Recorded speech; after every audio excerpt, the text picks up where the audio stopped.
July 2023, medyo malapit nang matapos yung apartment. Eh, gustong-gusto na nilang lumipat. Ako din. Kasi nga napapagod ako kila mami. Akyat baba ako lagi. Doon ako pumapayat.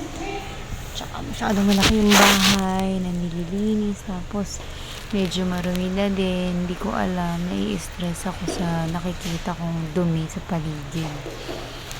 Ayan, sinisimulan ko ng linisin yung every part of the house kasi nga maalikabok. So useless din. Magiging maalikabok din. Hindi pa kami nakalipat dyan. Pero wala pa yung occupation permit na pwede nang tirahan. At ayan, nilagyan ko nga ng tubig lahat. Parang bumahan na sa tubig, ang hirap ipalabasin yung tubig. Mahirap niyang linisan. Map ng map, may tubig pa rin. Malapit na. Yung mga gabi na nga yan, magdi-dinner na, nandyan pa rin ako.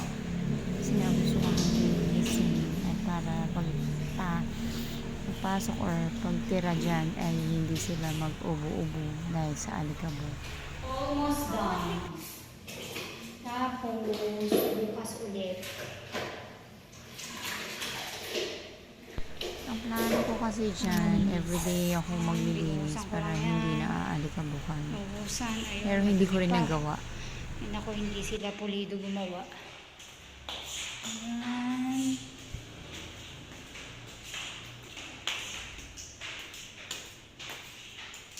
Okay, bye. See you sa next video.